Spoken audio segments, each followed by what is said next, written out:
sorry saya potong. Pak Zaini mengatakan bahwa disertasi ataupun gelar doktor dari Yusuf Mansur ini tentang ekonomi lucu, agak lucu apa gimana dengan terkait dengan masalah-masalah yang sudah ada sebelumnya. Apa Pak Zaini mengatakan itu? Kalau saya mengatakan ya bisa dianggap lucu, bisa dianggap ya menurut saya apa ini gelar dokternya ini gelar apa gitu loh Mas. No viral no justice, no money no justice. Satu lagi. Jadi no power no justice.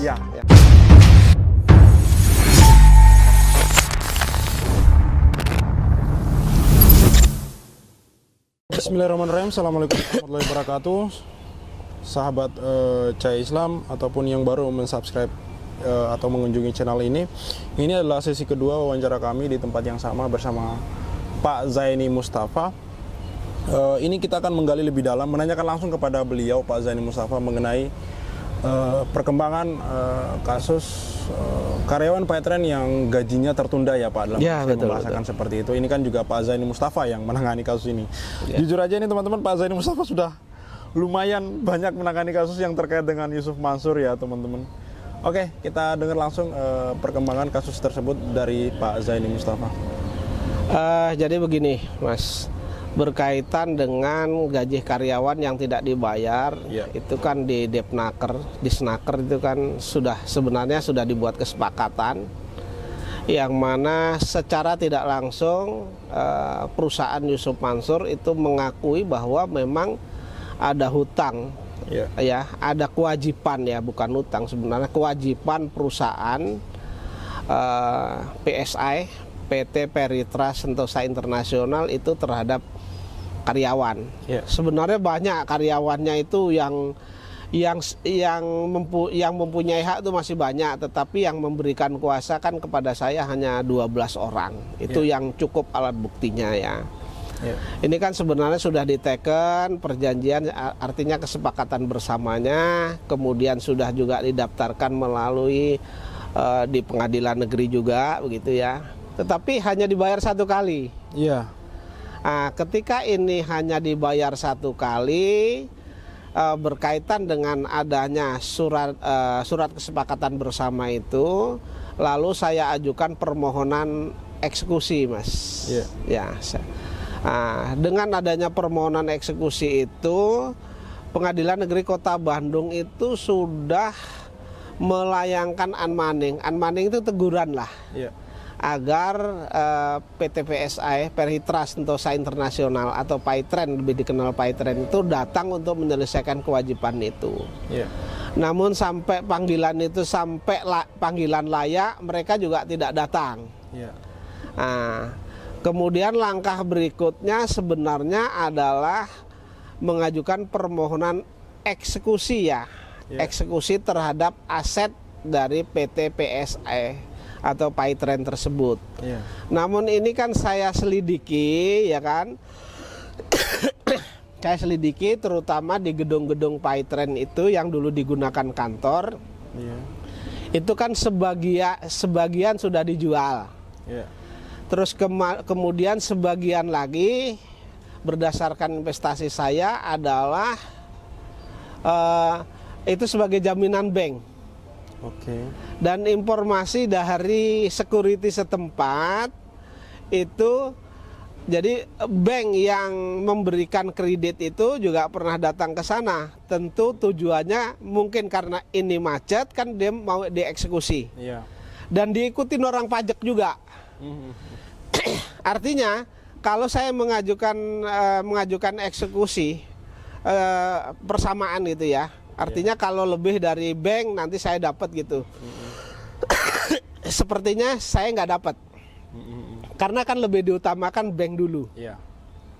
Kemudian setelah kewajiban terhadap bank selesai, kalau ada lebihnya, karena ini sudah diikuti orang pajak, saya berkeyakinan ada utang pajak juga ini. Nanti diambil utang pajak. Saya yang periode berikutnya kan, berarti ketiga. Ini kemungkinan besar nggak kebagian gitu. Jadi percuma.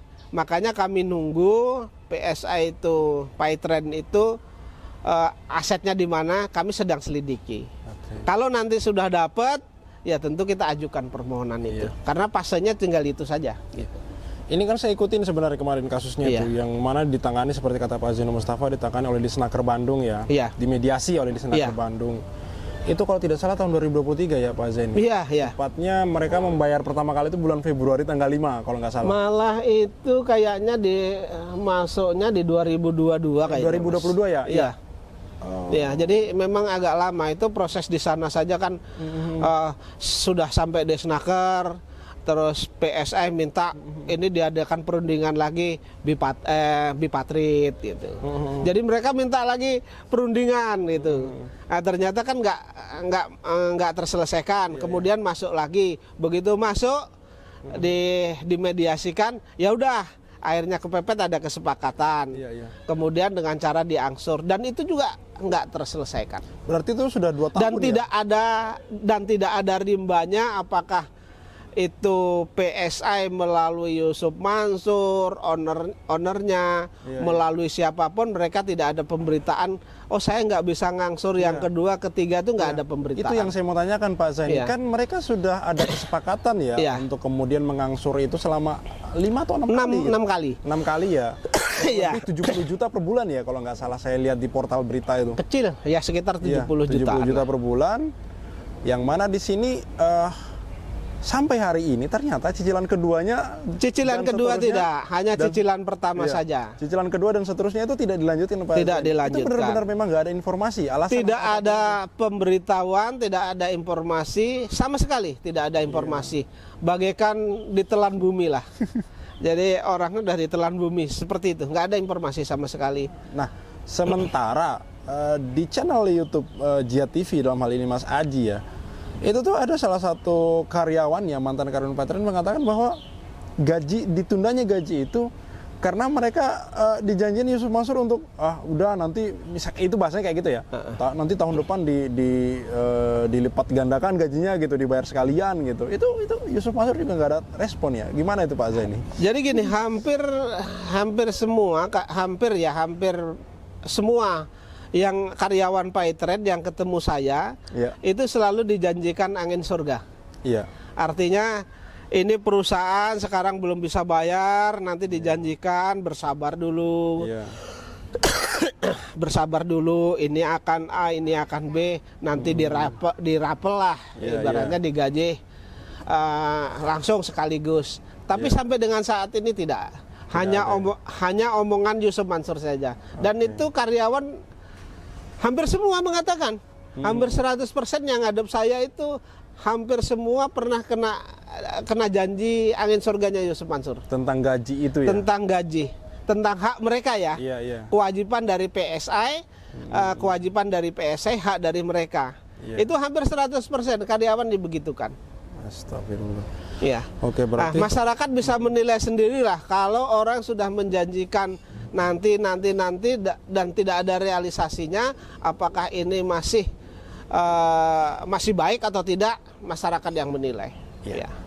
Oke Pak Zaini, terakhir mungkin untuk masalah gaji karyawan Patreon yang sampai hari ini belum dibayarkan ya. Ini terakhir saya ingin sampaikan bahwa sampai hari ini di akun Twitter Yusuf Mansur itu bannernya masih ada logo Patreon.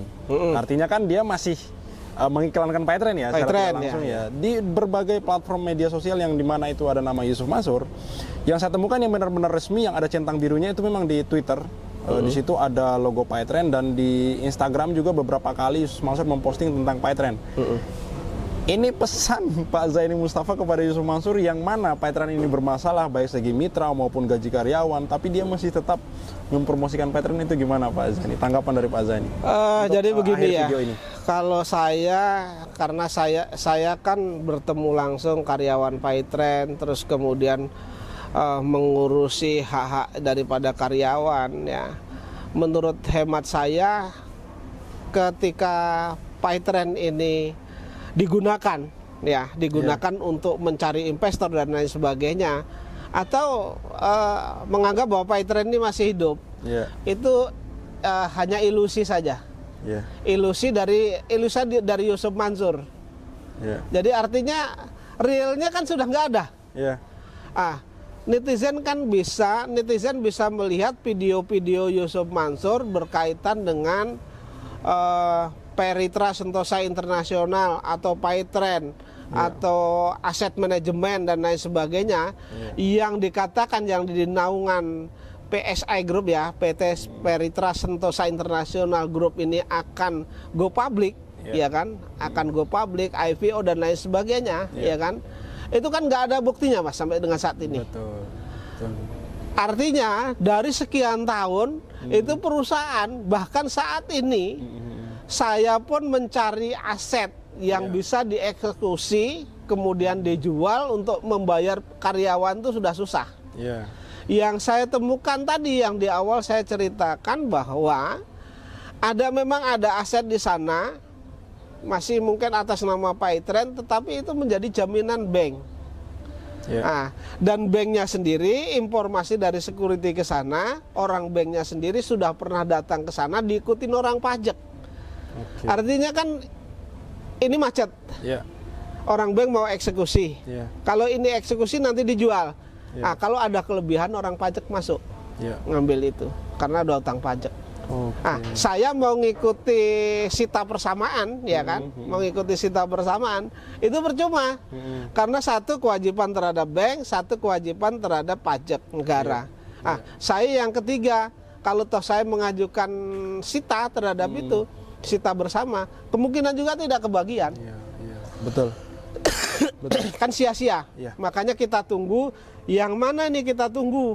Yang mana nih ada asetnya? Itu nanti kita ajukan permohonan sita. Baik, saya pikir untuk sementara sudah cukup ya informasi mengenai gaji karyawan Paytrend yang sampai hari ini sangat miris sekali Pak Zaini. Bagi saya ini sudah bekerja bertahun-tahun dan bertahun-tahun pula gajinya ditunda Pak Zaini. Ini terakhir banget Pak Zaini, mohon maaf. Ini kemarin kita dapat informasi 2 hari yang lalu. Ini agak melenceng sedikit, nggak apa-apa ya? Nggak apa-apa. Jadi diberitakan dan itu sempat banyak memancing komentar pedas dari netizen juga terkait dengan celotehan Wirda Mansur, anak dari Yusuf Mansur, yang mana katanya iPad-nya hilang gitu. iPad-nya hilang dan di situ memancing komentar netizen mengatakan bahwa itu baru iPad yang hilang gitu. Sementara bapakmu udah menghilangkan banyak hak orang gitu. Itu tanggapan terakhir dari Pak Zaini Mustafa. Ini santai aja Pak. Gimana Pak Zaini itu? Jadi begini ya, baru iPad berapa sih Mas? iPad ya, katakanlah iPad yang paling termahal berapa sih sekarang? Paling kan 30 jutaan lah, kurang lebih ya. 30 jutaan paling. Itu sudah teriak. Ya kan, sementara bapaknya sendiri, Yusuf Mansurnya sendiri, itu sudah menghilangkan hak orang ya. Orang yang setor di batu bara itu sekitar dari awal ya sekitar 55 miliar batu bara, JBN batu bara ya, investasi batu bara. Kemudian ada namanya di Paytrend itu Umroh Merdeka. Umroh Merdeka itu yang ikut tuh hampir 7.500 kurang sedikit ya. Itu minimal booking seat saja itu 3,5 juta. Satu pun tidak ada yang berangkat. Ya, 3,5 juta kalau kali 7.500 kan sudah lumayan tuh Mas, hampir 26 miliaran lah. Kemudian mitra-mitra Paytrend yang sudah setor itu ada bermiliar-miliar Mas. Artinya tidak sebanding lah kalau misalnya hilang iPad saja sudah berteriak begitu ya. Sementara bapaknya bikin investasi ini yang sampai dengan saat ini tuh orang merasa dirugikan semua. Bermasalah semua Pak ya. Bermasalah semua. Dan itu kan nggak mungkin kalau investasi yang digalang itu memang benar-benar diusahakan secara profesional. Iya kan? Saya ambil contoh misalnya si Mas Warto. Mas Warto. Jia TV juga pernah ke sana, Cahaya Islam juga pernah ke saya juga pernah ke sana. Itu kan sebenarnya itu Suwarto dan yang lain-lainnya itu kan cukup banyak yang berinvestasi Hotel City ya kan? 12,5 juta selama 10 atau 10 tahun ya, selama 10 tahun. Itu kan sebenarnya pinjaman lunak Mas. Benar. Tanpa bunga selama 10 tahun. betul. Toh ternyata Soeharto mau ngambil pokoknya saja, ya kan? Itu harus nangis Bombay kan? Iya, harus viral dulu. Iya. Nah, saya berpikiran begini, Yusuf Mansur ini dengan adanya fakta-fakta, ya, investasi yang dibuat gagal gini ya. Iya, iya. Nah, ini kegagalannya ini karena tidak dikelola secara profesional, ya, secara profesional. Nah, lalu saya bertanyakan juga, aneh juga nih kalau Yusuf Mansur dapat gelar doktor ekonomi Islam kan gitu. Iya, benar. Iya, benar. aneh gitu loh. Iya, iya. Sementara masa lalunya yang sampai dengan saat ini belum selesai, investor banyak yang berkeleleran, ya kan. Sementara dia kaji, ini loh kajian saya menjadi disertasi. Setahu saya disertasi itu adalah penemuan atau terobosan-terobosan baru terhadap, kalau dia ekonomi tentu terobosan-terobosan ekonomi secara Islam. Iya, betul, betul. Iya kan? Betul. Kalau hukum, terobosan-terobosan hukum yang tidak bisa terselesaikan, lalu orang ini buat disertasi, kemudian ini loh terobosannya. Kan begitu? Ya, sorry saya potong. Ini Pak Zaini mengatakan bahwa disertasi ataupun gelar doktor dari Yusuf Mansur ini tentang ekonomi lucu, agak lucu apa gimana dengan terkait dengan masalah-masalah yang sudah ada sebelumnya. Apa Pak Zaini mengatakan itu? Kalau saya mengatakan ya bisa dianggap lucu, bisa dianggap ya menurut saya apa ini gelar doktornya ini gelar apa gitu loh, Mas. Iya. Saya sendiri kan juga pernah sekolah, Mas. Iya, betul. Iya kan? Betul. Artinya pernah buat skripsi dan lain-lain. Itu kan kalau skripsi sih masih antara praktek dengan teori, ya, kan begitu. Betul. Tetapi kalau dokter ini kan memang mereka melakukan penelitian, ya, penelitian di lapangan, lalu mereka menemukan sesuatu yang baru, ya kan, diungkapkan. Kalau kita lihat kan disertasinya berkaitan dengan ekonomi Islam gitu, iya, ekonomi, iya kan? Iya. Nah, kalau itu berkaitan dengan ekonomi Islam, tentu dia punya terobosan-terobosan. Iya. Nah, disertasinya ada, tetapi bisnisnya ini semuanya hampir terlantar loh, Mas. Iya, terlantar, lucu kan? Mangkrak. Kalau saya mengatakan bisnis dia yang itu yang mana kebanyakan mengajak orang untuk bermitra atau join, itu kebanyakan hancur, Pak Zaini. Iya, jadi kalau ada orang yang menanamkan investasi rata-rata hancur. Iya. Tapi kalau bisnis dia sendiri saya nggak tahu. Kalau bisnis dia sendiri, kebanyakan ya seperti itulah, teman-teman lihat sendiri kan. Sebenarnya kan bisa diselesaikan ketika mereka katakanlah mereka mengumpulkan dana umat begitu ya, untuk bisnis ABC. Secara profesional nih, kalau seorang dokter atau calon dokter beneran ini ya, dulunya ya, kalau dulu kan belum dokter nih, baru calon dokter ya, baru mungkin, tahun ini ya dia dapat gelar dokter, mungkin ya. S1, S2 saya nggak tahu ya. Mereka kalau ini mengumpulkan uang umat, tentu mereka sebenarnya bisa buat alasan-alasan, Mas. Alasannya, oh ini bisnisnya gagal karena ini misalnya. Karena misalnya krismon, atau misalnya dia tertipu, atau sebenarnya ada alasan gitu loh. Tapi bisnis-bisnis yang digalang oleh Yusuf Mansur yang melibatkan penggalangan umat ini kan sama sekali nggak ada penjelasan, Mas. Jadi dalam disertasi kok bisa menyelesaikan disertasi, tapi dalam dunia real kan nggak bisa. Padahal dunia real kan tinggal mengikuti saja kan. Iya, benar. Artinya apa yang ditulis, apa yang dialami saja kan. Ini lucu gitu loh. Ya kita tunggu Yusuf Mansur ini dengan dokter Islamnya, apakah masih bawa korban yang lain atau enggak gitu aja. Benar. Tapi harapan saya sih dengan adanya saya buka artinya karena ini kan memang sudah sampai persidangan di pengadilan, dan itu umum boleh melihat, ya kan. Kemudian yang lain-lainnya yang saya nangani Paitren dan lain sebagainya sudah melalui prosedur di Disnaker, kemudian sudah melalui pengadilan perselisihan perhubungan industrial, kemudian sudah mengajukan permohonan eksekusi, tinggal itu. Artinya boleh dibuka di publik lah. Mudah-mudahan dengan adanya hal yang saya sampaikan, hal yang kadang-kadang wartawan minta, kemudian YouTuber minta ini, masyarakat bisa menilai apakah masyarakat masih harus percaya terhadap omongan Yusuf Mansur atau tidak. Tapi kalau saya sudah buka seperti ini, teman-teman juga sudah buka, lalu ada yang ketipu lagi, ya itu urusan dia. Mungkin dia sudah ikhlas begitu. Siap. Iya. Siap. Gitu. Oke, jadi di sini sesi terakhir juga Pak Zaini Mustafa ini juga sekedar apa yang disampaikan oleh Pak Zaini Mustafa tadi harusnya menjadi perhatian bagi kita semua, karena itu juga saya sepakat, saya juga pernah mengatakan hal tersebut bahwa salah satu tujuan kami Pak Zaini Mustafa dan kawan-kawan yang sudah rela-rela mau menjadi advokat, dalam hal ini saya boleh katakan advokat yang sukarela ya Pak Zaini. Sukarela, benar. Sukarela dan juga mau bersedia diwawancarai oleh wartawan maupun kami para YouTuber. Artinya ini betul-betul Pak Zaini Mustafa ini insya Allah bismillahirrahmanirrahim benar-benar niat lillahi ta'ala berjuang lillahi ta'ala amar ma'ruf nahi mungkar ya Pak Zaini Mustafa. Ya. Maka kami harapkan bantuan dari teman-teman untuk kemudian membantu kami dengan men-share video-video kami, menaikkan kembali video-video kami. Karena seperti yang teman-teman tahu bahwa di Indonesia ini no viral, no justice teman-teman. Jadi sekali lagi. Jadi no viral, no justice, ya. No money, no justice. Ya.